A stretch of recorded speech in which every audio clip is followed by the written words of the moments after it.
what month comes after Sivan? So Tammuz. Tammuz and Av we're going to do together. Do we know anything about Tammuz and Av?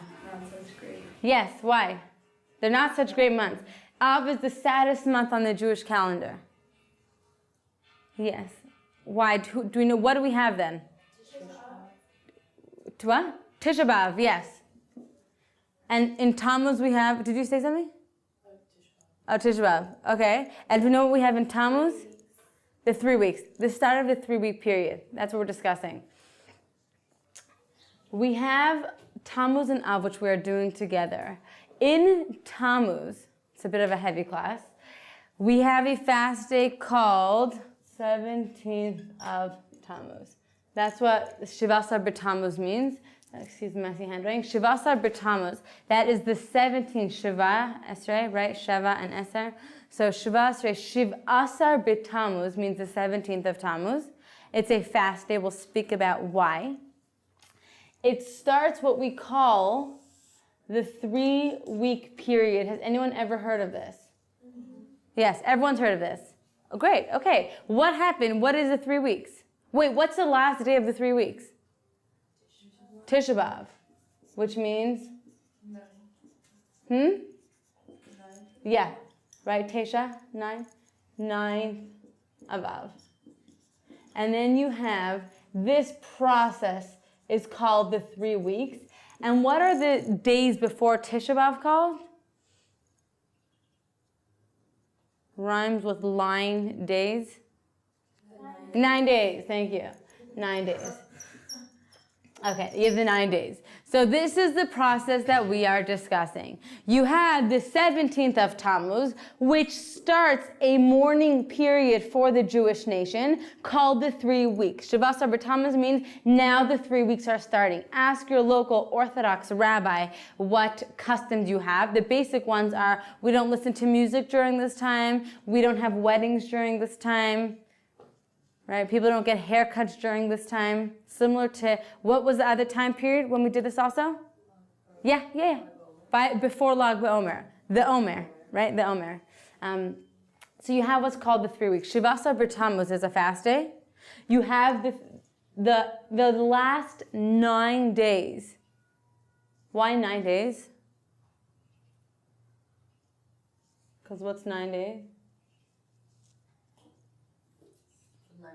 9, right? The starting the month of Av, right? Thank you. Tisha B'Av is the 9th day of Av. So starting the month of Av, it gets more intense. The mourning gets more intense, and then we have Tisha B'Av, which is the saddest day on the Jewish calendar. Let's just go through the basics of the tragedies that happened during this time. On the 17th of Tammuz, we are commemorating 5 things. Who knows any of them? That's on Tisha B'Av. Like the breaching of the walls? Yes, yeah. So 17th of Tammuz was 5 things. One, the major one, is the walls of Jerusalem were breached. When we get to fast days, we're going to speak about, they were laid siege to. There are 6 fast days. They were attacked on Asar B'Teves, which means the 10th of Teves. 2 years later, 2.5 years, 2.5 years later, they were breached, means they were broken down, which led to the destruction of the temples. Now the Romans were able to enter Jerusalem and destroy the temple. The second thing that happened was Moses, our leader, broke the tablets. Why did he break them? Because he was disappointed in the Jewish people. Yes, why? Yeah. He saw the sin of the golden calf.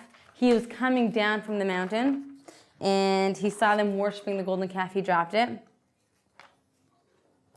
Number 3 is during the siege of Jerusalem, the Jews were, they stopped bringing sacrifices.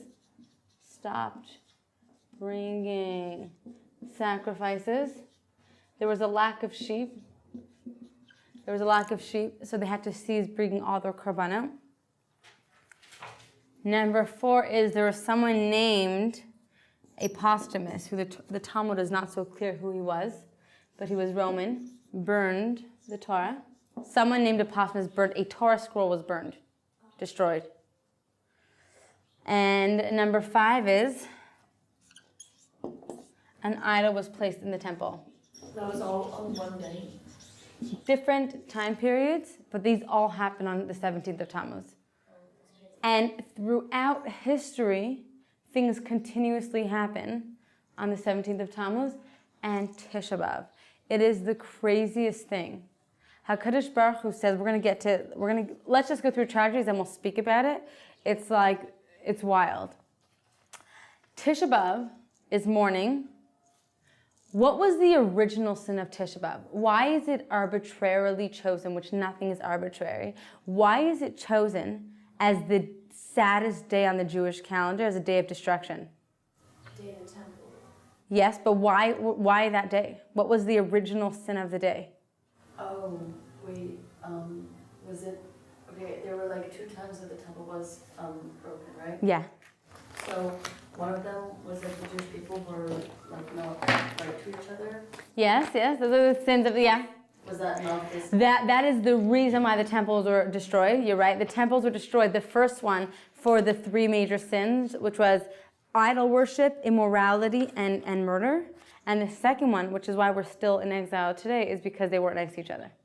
So That was why the second temple was destroyed. But why was that day originally chosen? We might as well keep the tradition of everything bad happened. Right, exactly. like, if it rains or pours, just make it on one day, keep it all on one day. I don't have to remember so many days. It's almost like my family. I'm one of 11. And so, yes, my mom's an angel. And really, 11 kids in 14 years. And no twins. And there's tons of our birthdays are in the summer. So it's like, let's make yellow, one big party for everyone. So it's not 6, 7. I like to party. I'm like, let's have separate ones. But okay, the original sin of Tisha B'Av is when the Jews were in the desert, 2 years into the desert, they said, we're heading to Israel. That's why they got out of Egypt. We're heading to Israel. Let's check out the land. And they sent 12 spies to spy out the land. And except for 2 spies, they all came back saying what? The 2 came back saying it was good. 2 came back saying it was good, and 10 came back saying it was bad. It was a good condition. They're good. It's a land where they eat their inhabitants. We are grass. It was actually fascinating the way the Torah speaks about it. The Torah says we are grasshoppers in their eyes, right? How do you know how they perceive you? They felt like grasshoppers in their eyes, just like in self-esteem in general. We project how we feel about ourselves onto other people, and they say it's good. We can't go there. We can't go to Israel. The huge discussion why? Not for now. However, the Jewish nation stayed up the entire night crying. Right, sin of the spies. Can I ask a question? Yeah. Why did they do that? Because weren't they sort of in cahoots? Why did they complain about it? Yeah. So again, a big discussion. On one foot, which is hard to answer on one foot, is going into Israel meant they had to start the real world. They had to start the real life. They were leaving their bubble of man, of this food literally from heaven. They were able to sit and learn Torah all day. They were able to just live in a desert.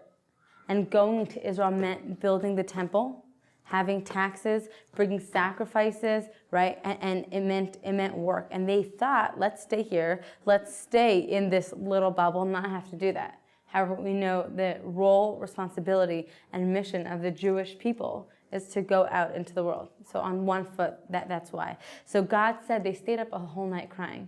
And God said, you cried for no reason. You cried because you didn't want to be there. So what will be your punishment? The punishment will be that you will not be there, right? We didn't want to go to Israel. So what is our punishment? Exile, meaning you will know what it's like to go to every other part of the world. And that's what the Jewish nation has been doing. And in 1948, we got Israel, which was it's unheard of before that a nation that has owned a land 2,000 years later comes back and conquers it and gets the same land, which is us. The Jewish nation is a miracle. So God said the punishment was, besides for lack of emunah and lack of faith, and Hashem said, you're going to Israel. We're going to Israel. We're like, I don't want to go. What am I going to do there? So the sin of the spies is the first thing that happened on the 9th of Tisha B'Av. First temple destroyed. About 290 years later, the second temple was destroyed. Okay. Did they know that, okay, let's say the day that they stopped bringing sacrifices, did they know that that was the same day that Moshe broke the house and the walls were breached? Sure. Yeah? Yeah. Like throughout? Meaning that Torah is a tradition of being passed down.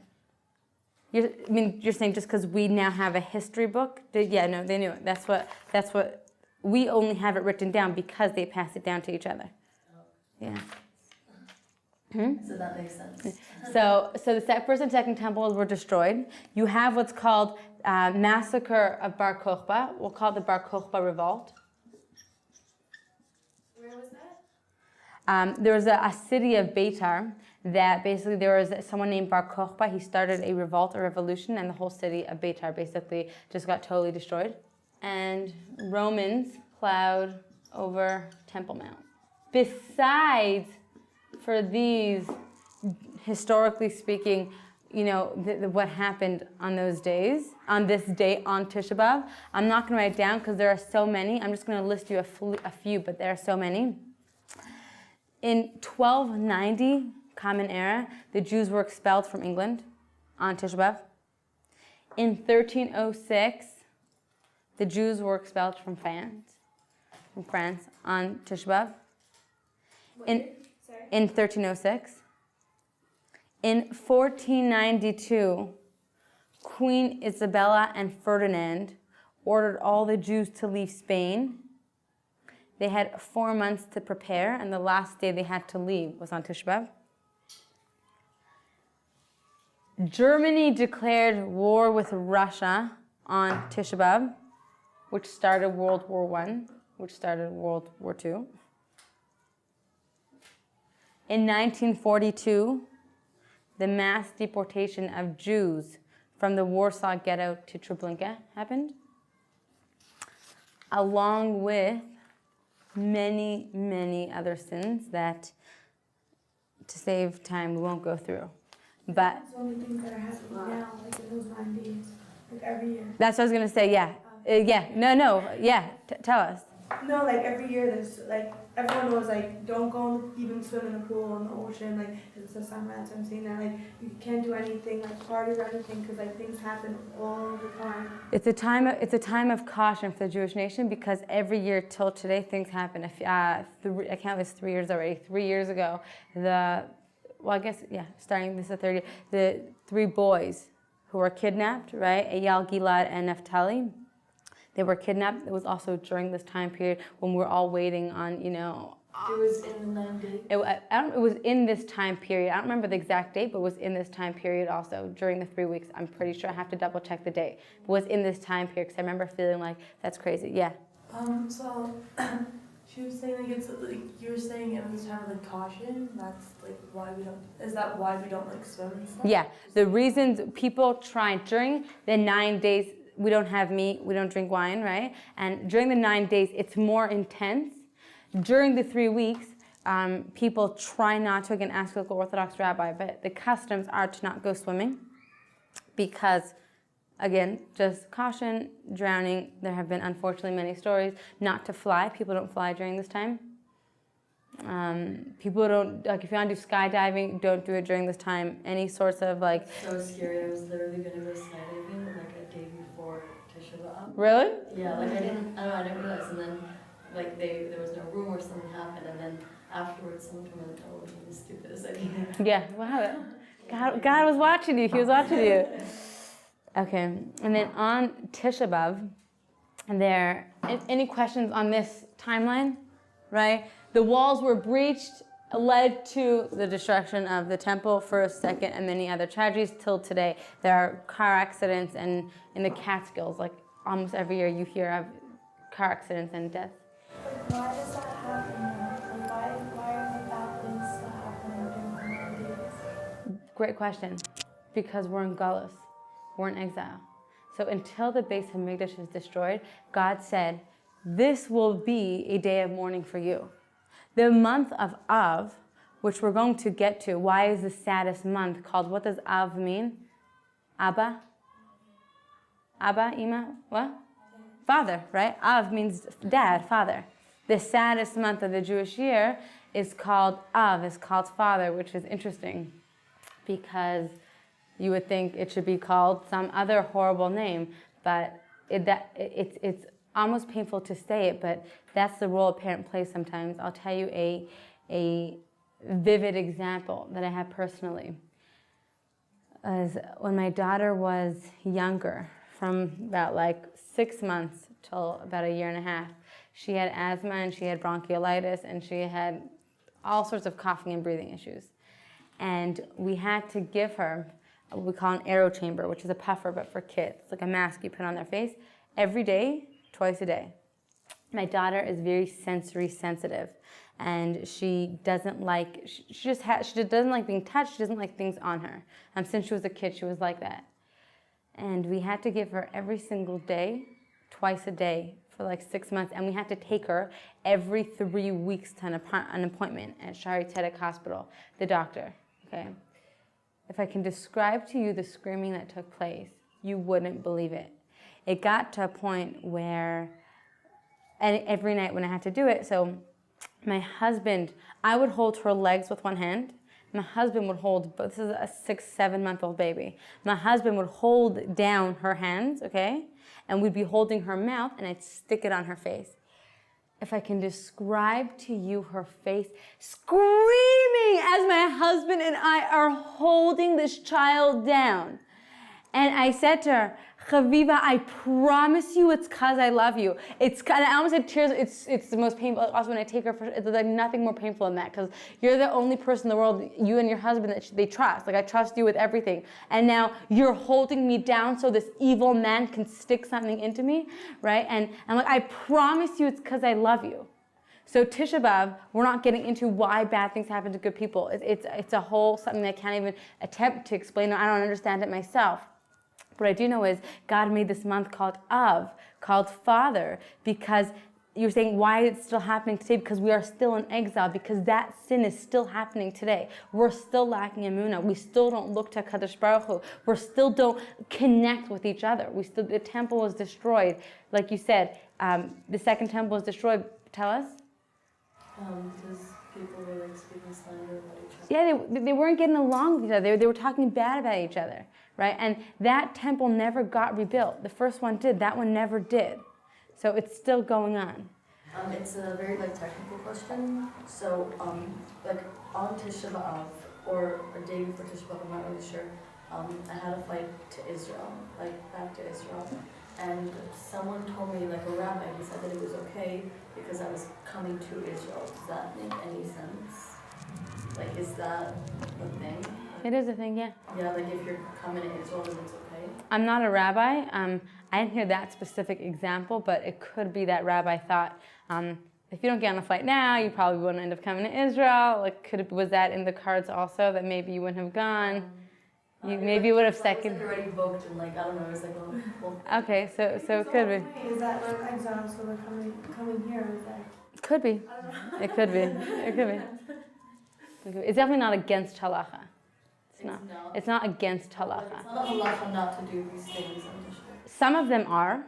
There are 5 laws of Tisha B'Av, which are similar to the 5 laws of Yom Kippur, which are no eating, no drinking, no putting ointments or shampoos or anything on ourselves, no wearing leather shoes, because leather is a sign of royalty and wealth, and no marital relationships.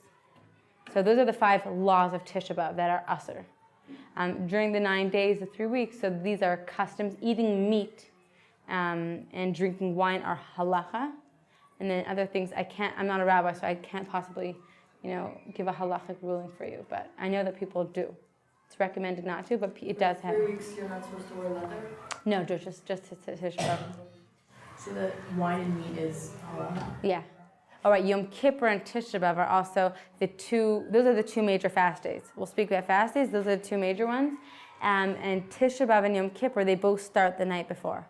They're longer fasts. They start the night before and they go on to the following night, yeah.